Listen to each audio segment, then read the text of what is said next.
You know, when you think about contracts, it seems pretty straightforward, right? You make a promise, you keep it.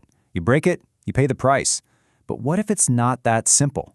It turns out in the world of law, not all broken promises are created equal.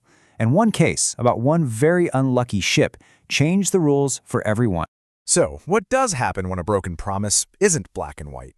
When the consequences are messy, complicated, and hard to define? That's the million-dollar question, isn't it? And it's a problem that stumped the courts for years until it finally forced a massive shift in how we think about contracts. All right, to really get why this was such a game changer, we need to rewind a bit. We've got to look at the old world of contract law.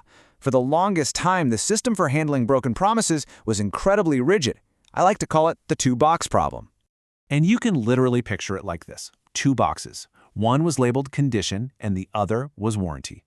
Every single promise, or what lawyers call a term, inside a contract had to be shoved into one of these two categories. It was either major or it was minor. No in between. First up, you had the condition. This was the big one. This was a promise that went right to the very heart of the deal. And if a condition was broken, the other person had the nuclear option. They could tear up the entire contract, walk away, and it would be like the deal never happened. And then, in the other corner, you had the warranty. This was for the smaller stuff, the less critical details. If a warranty was breached, the contract had to go on. Sure, the innocent party could sue for money to cover their losses, but they were stuck in the deal. They couldn't just walk away. And you can probably already see the giant hole in this system, right? What happens when a promise could be either major or minor, depending on just how badly it gets broken? The old system had no answer for that. It was black and white, and that rigidity was about to crash head-on with a very troublesome ship.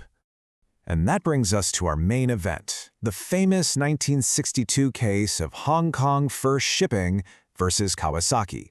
This is the story of how one broken-down ship completely upended contract law and forced the courts to get creative.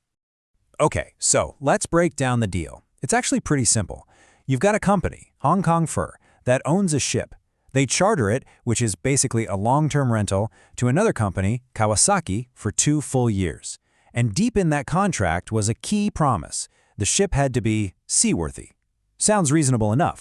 But reasonable it was not. This ship was a total lemon from the get-go. It was riddled with problems, the engines kept breaking down, it needed a ton of repairs. By February, just a few months into the charter, Kawasaki had completely had it. They said, "We're done," and terminated the contract. Meanwhile, the ship wasn't actually fixed and ready to go until mid-June, after it had been out of commission for a whopping 15 weeks. So now you have this legal showdown. On one side, you have Kawasaki arguing that the promise of seaworthiness was a fundamental condition of the contract. Since the ship was a mess, they argued, they had every right to cancel the whole thing. But on the other side, Hong Kong Fur said, "Whoa, not so fast. It's just a warranty. The ship is fixed now. Sure, you can sue us for the money you lost during the delays, but you can't just torpedo the entire 2-year deal."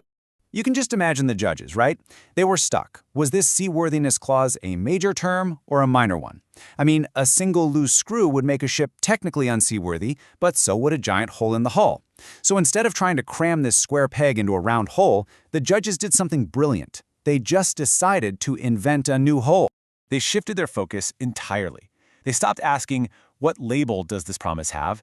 And instead, they asked a much simpler, much more powerful question. What was the effect of breaking the promise? Did what happened actually destroy the main benefit that the innocent party was supposed to get from this contract? And that was the light bulb moment. The court decided that a term like seaworthiness doesn't have to be pre-labeled as a condition or a warranty. It could be something in the middle. It was something new. So this led them to create this brand new, super practical 3-step test. Step 1, look at what actually happened because of the breach. Step 2, figure out just how serious those consequences were. And then, step 3, ask the absolute key question. Was the innocent party robbed of pretty much the entire benefit they were counting on? One of the judges, Lord Diplock, summed it up perfectly with this phrase that's now famous in contract law. He said that for a breach to be bad enough to end the contract, its consequences have to go to the root of the contract. It can't just be an inconvenience. It has to fundamentally gut the deal. So let's bring it back to the ship. How did this test play out? Well, the contract was for 104 weeks, 2 years. All told, the ship was out of service for about 20 of those weeks. Now, that's a long time, no doubt about it. But the court looked at it and said, was Kawasaki deprived of substantially the whole benefit? And their answer was no. They still had the ship for 84 weeks. So the court ruled that Kawasaki's termination was actually wrong. And the ripples from this one case were huge. It wasn't just about solving a dispute over one ship. It created a lasting legacy by officially giving birth to a third category of contractual promise. And that category is what we now call the innominate term. Innominate is just a fancy word for unnamed or unclassified. The idea is that you don't label it up front. You have to wait and see what the fallout from a breach is. If the consequences are catastrophic, you treat it like a condition. If they're minor, you treat it like a warranty. I know this can sound a bit abstract, so let's use a super simple analogy.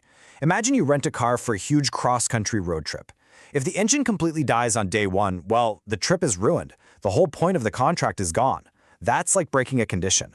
Now, what if the radio's broken? It's annoying for sure, but the trip goes on. That's like warranty. But what if the air conditioning fails? See, now it depends. If it's a winter trip through Alaska, who cares? But if it's a summer trip through Death Valley, that could ruin the entire thing. The AC clause is a perfect innominate term. You have to wait and see. So why do we still talk about this case decades later? Well, it's a huge deal because it injected some much-needed common sense and flexibility into contract law. It prioritizes what's fair over what's written on the label. And crucially, it stops people from using a tiny technical breach to get out of a deal they just don't like anymore. It forces everyone to focus on what really matters, the real-world impact of a broken promise. But, and there's always a but in law, right? This amazing flexibility comes with the potential downside. Does this wait-and-see approach make things too uncertain for businesses? Does it make it harder to know for sure when you can walk away from a bad deal? It's that classic legal tension, the desire for clear, predictable rules versus the need to get a fair result in a messy world. And that's a debate that's still going on today.